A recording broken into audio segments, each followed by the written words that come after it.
So there seems to be like this recurring amount of comments that keeps coming up now that I am bankrupting all the clubs that I am going to in Scandinavia. Maybe instead of calling this Conquering Scandinavia, I should be calling this Bankrupting Scandinavia. Now let me just put this straight.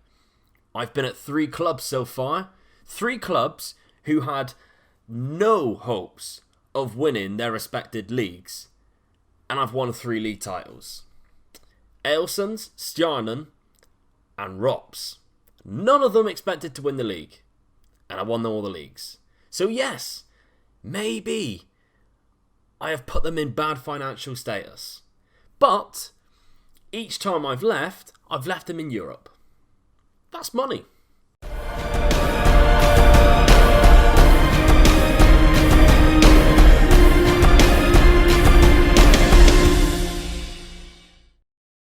So now we find ourselves in Sweden, and I'm glad you all really like the look of Djurgårdens. I am really excited as well. I've put you on this page so you can't really see too much. You can see some players coming in here. As you can see, our top goal scorer is doing very well. The Italian Stallion, who I have signed to a new deal in the last episode, of course. We're now sitting in 7th place. I've played a couple of games since. We are sitting in the transfer window now. And I played a couple of games just so that I could bring in a couple of new signings so that you can have a look at. And so a couple of the Patreon members who are waiting for me to get to Sweden to sponsor a player. Peter Salin, I'm looking at you. This is your time. This is your opportunity to pick a player. We have some players coming in, and I'm going to show you them now. These are the players coming in the future, depending on how long we are here. Let's have a look. So the first one here joins us at the end of the season, and he is called Traore. He comes from Generation Foot. He's Senegalese. He's 17 years old, and look how good he is already.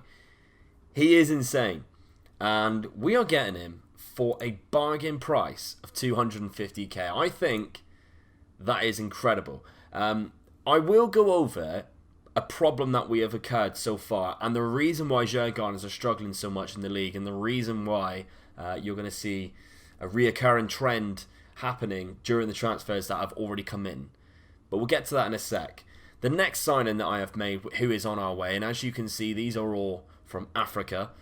Mohamed Diallo. I have basically gone through and I've raided all of the African nations for their under-19s. And to be honest, and their under-20s. And to be honest, why wouldn't I? Look how good this man is as well. Mohamed Diallo. He is from Ivory Coast. We are signing him again in November. So that's 2 really good strikers. He plays from ASAC Mimosas, who I really suggest you go and check if you have them. 52k. 52k. He's already insane. He's already better than one of our strikers already. Other than the Italian guy, he's better than him. So, and he scored 8 goals in 15 games for ASEC. So I'm looking forward to him joining. Next up we have this guy, 17 years old, and he has a terribly receding hairline. Feel his pain. Alan Ngongang, and I didn't just sign him for the name. Although that played a huge part in why I signed Alan. Because his last name is Ngongang. He is joining us again in November at the end of the season. So next season we're going to have an incredible side.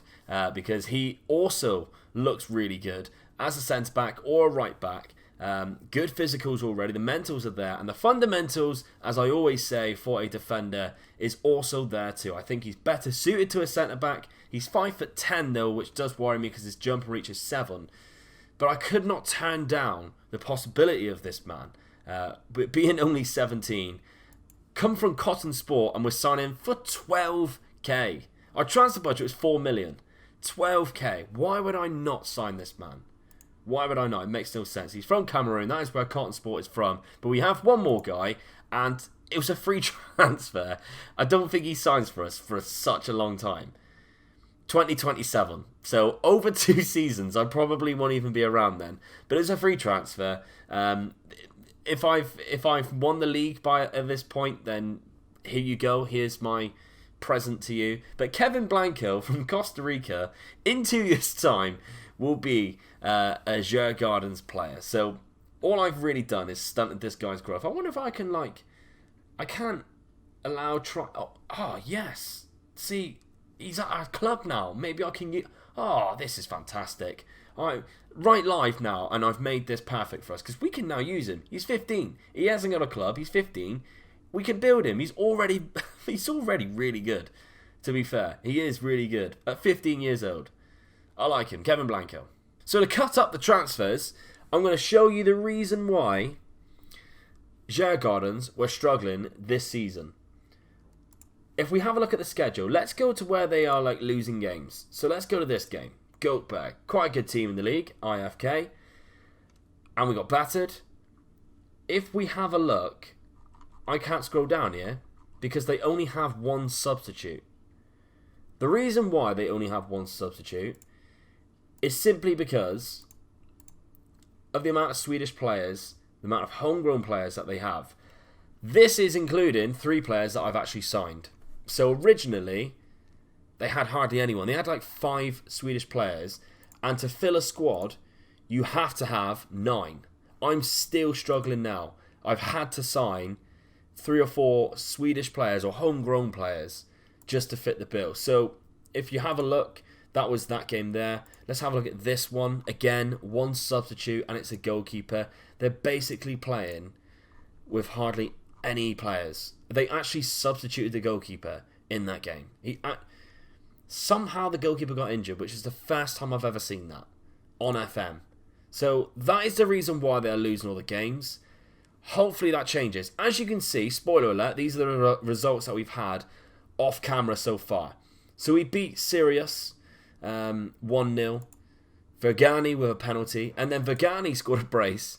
I got a feeling he's going to be vital for us this season. Against Osterunds in the league. 2-2. A good away point, I think. Osterunds are roughly... Well, they are in the bottom. They are bottom. But we are still sort of recuperating from the trouble that Djurgårdens has been left in with all of their Swedish players, all their homegrown players just leaving. And it's really hard because there's Swedish players around, but they're just not any good. So I'm having to try and find the best around. That brings us to the transfers. So of course, we had about 4 million in the transfer budget. And we have signed some players. These 2 here are the signings that were made before we arrived. So we have Jovicic and Atanga. Those 2 already there. Next up, before I realised the problem that we had with the Swedish players, I signed this man at right back. And he is insane. What a player already. 21 years old. Sofian Hachud. He is Algerian. And I think, really, his mentals and his physicals is so good. I think... Did I actually have a look at this man? I can't remember whether I've shown you or not. But he was really good. 325k. Which, if you ask me, is an absolute bargain. So I rated Africa even more. Rated Algeria. So always have a look. Always have a look. That's all I'm saying. Because you can find some beauties, especially when you're in the leagues like Sweden, who a player like this is going to be a game changer. He's probably the best right back in the league now. Let's have a look at the next player. So next up, another player that's not from Sweden, before I realised the problem we had, is Aidan O'Connor. He comes from Northern Ireland, from Crusaders, and we picked him up for 400k, and I think he's pretty much Ben Kelly 2.0. He doesn't play up front, he plays in the cam role, which we do have in our new tactic, which I'll talk about soon. We have great physicals on the lad, good technicals, good mentals. I'm excited. 19 years old, 3.5k wages, which is cheap. He is really small though. He's the Irish Messi, the Northern Irish Messi, so I like him a lot already. I think he's going to be good for us. He's already scored 24 goals in 85 games with 8 finishing. So it's promising. It's promising. I like the look of Aidan. And then, of course, I realised that we had the problem with the Swedish players. So I signed this man first, Johan Rapp. We got him from Elfsborg, a fairly decent player. He's going to be just a guy to sit on the bench just to fill the homegrown status. But we could use him and not struggle too much. He is okay. He has the ability to kick a ball. It's just not. He's just not as good at kicking the ball as the other players that we have on the pitch who are not from Sweden. So he is there anyway. 1.3k, really cheap. We picked him up for 100k. He was on the list, transfer list by request. He joins us. I'm happy with him. That brings me to this man, Kevin Peterson, not the cricketer. not the cricketer, okay? Just in case you got yourself confused and you thought that's the South African / English cricketer from the 2010s. It isn't Kevin Pietersen, who had a lot of controversy. He could be quite controversial. I'm not sure. I don't really know him. I've just signed him. He's 22 years old, though. 1.6k wages. Very cheap. Good current ability and potential ability already. I really like the look of him. We signed him for 900k from Helsingborg. And I think this could be a really good pickup. He can play up front. He can play in the cam role. He can play centre midfield. I think he's good. I think he's really good. Solid stats, to be honest, for this league. Especially the physicals. The physicals are really good for this league. So I'm excited to bring this man in, see what he can do for us. But we have one more. And that one more is the goalkeeper. I did say how we probably need to sign a new goalkeeper. And as soon as I signed, our goalkeeper wanted to leave. He was Norwegian. He had no ties to Sweden, so it really made no difference. So I went out and I got us a Swedish goalkeeper from a rivals, Orebro, who I know one of our followers, in fact it might even be Peter Salin, this is his local side. One of my Patreon members, I've stole his goalkeeper. 1.5 million it cost me, so it's the most money I've spent, but I think he's going to be worth it. 13 reflexes, 15 handling, look at that potential too. He has the potential to be even better. Great agility. I like the look of him already. He is only 5'10", so there is that. He doesn't have the best aerial reach, but I think other than that, I think he's a solid goalkeeper, especially for a league like this. So there we have it. This is the tactic that we are going to use today. Now, a lot of you may recognise this tactic if you watch the Youth to Gold series. We've been trialling this tactic from my friend, the tactic maker, Ryan Cassidy. Of course, we were using his previous tactic before. Because of the new match engine, Ryan has created this tactic, and it's been booming. With the Strasbourg Youth to Gold save, if you're not watching it, you need to be, by the way. The last stream recording before this, I had a 100% win record, including games against Monaco and PSG, using this tactic. Won every single game. So why wouldn't I use it? Why wouldn't I try and use it? So I'm going to try and integrate it into this side. We have the players to do so in this side. We're having to miss a player out off the bench because of the trained in Sweden rule. And I'm going to take you through the team. We have Holmstrom in goal, our new goalkeeper. We have this man at right back already at the club. We have Lauenborg, Danish centre back, of course, that you've seen. He is our captain. We have Pop, Eugene Pop. What a fantastic name. The Romanian also at centre back. Don't know whether he'll be a long-term plan at the end of the season. I'm looking probably to get rid of Pop. Hachud is going to fill in on the left-hand side. I know he's really good on the right-hand side, but he can also play on the left. So we're going to make the most of that. While our actual right back, who is this man, Larson, is actually injured. Or he actually is our left back. But he has been playing right back. It's confusing. I'm confused. You're confused. It doesn't matter. It doesn't matter.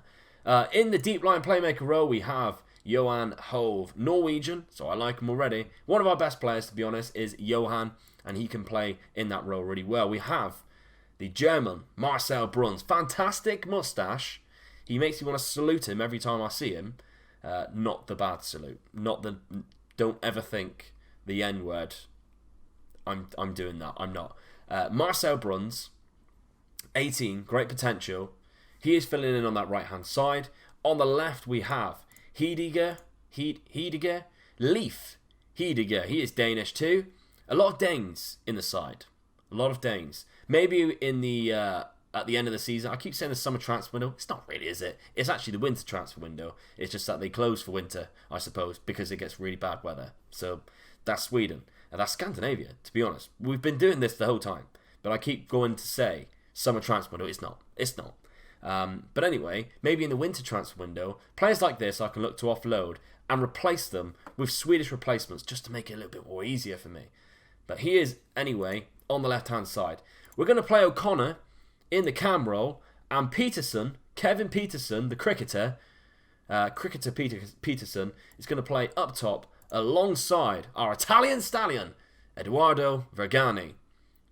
Fantastic hair. Really, really like his hair. Let's get into the game. Now, we're playing against Ghostborg. They're in the relegation zone, so I'm hoping we should win today. But hey, who knows? Who knows?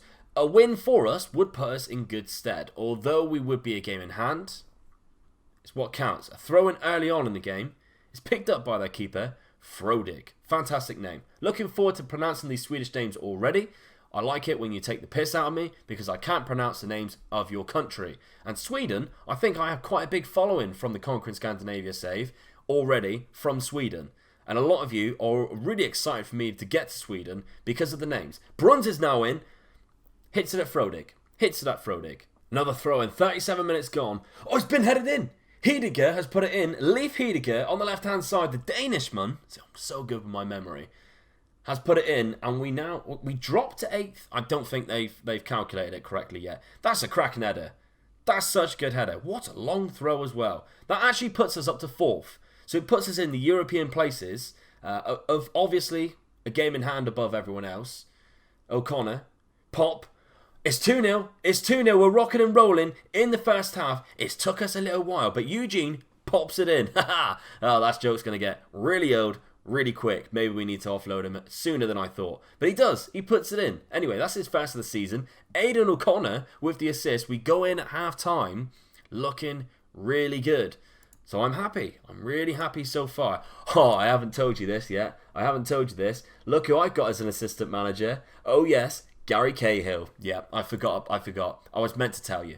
I was meant to tell you at the start of the episode, and I just forgot. But I'm really excited about having Gary join us. I'm really excited. You're going to want to see him. So can we go straight to our club? I'm going about this the really long way. Where is my staff? Here he is. Gaza. He's 39 now. Brilliant. I can't believe I've managed to bring him in. He's terrible. As an assistant manager, he's alright. But he's terrible as a coach. Great adaptability, though. Looking forward to bringing him in. Go on, Gaza. I almost feel like I'm doing a Dr. Benji, just signing really old players as my assistant manager. But legitimately, he was the best option. It's not like me bringing in Danny Graham or Roy Keane like Dr. Benji does. He was actually the best option. Oh my God, I thought Pop scored again. I thought he scored again. Imagine the pop the crowd would have got. This is getting old. I need to stop. O'Connor now has picked it up in the middle. He's played it to Vagani. A nice little 1-2 with KP. Oh, it's been blocked. Can Bruns get it back, though? Been headed forward. Oh, he's played it in. He's played him in nice. He's put it wide, though. That's a let-off. That is a let-off. And we continue. 65th minute, I think. Let's see if anyone's struggling, because we've got a couple of players who haven't played for a while. Marcel Bruns, let's give him a rest. Bring on Svensson, who is this man? You don't really know him yet. Max, there he is. Max Svensson, nice name. Swedish player, we'll look to keep him because that'd be silly if we didn't. And I think maybe we also give a little rest to Hove. Johan Hove. He's having a fantastic game, but we've got a lot of players he can play there. Is Mad Larson the good one or the bad one? Larson's the good one. Sort of. I think that's the bad one. Oh no, he's also quite good. I don't know my players as well as I thought. One last change. I'm bringing on our new man Atanga for Vagani because he looks complacent. And I don't like that. We have another corner. We have a throw-in, actually. Very late on. Heidegger. Larsson puts it in for 3. Mads Larsson, the substitute, comes on in that deep line playmaker role and bangs in a third for us. We're looking good. We're looking very good. I think, winning the league is a little bit out of our hands in the first season, but if we can get into Europe, I'd be happy with that. I'd be really chuffed with that. A nice little bit of money, potentially get into a group stage, who knows? And what a fantastic win to start off our time in Sweden. But we're only going to have the one game today because of the transfer special. And unfortunately, because of my schedule, we're going to have the next episode on Friday. So make sure you drop a like on this video if you can. That would be fantastic. Subscribe to the channel if you are new, just in case you forget about Friday's episode. And I will catch you then. Maybe we'll have a few more sign-ins. Who knows? We might get to the end of the transfer window, so there might be a few more manoeuvres by then. And we'll have another double header, I promise. But my name is Omega Luke, and I'll see you on the next one. Bye-bye.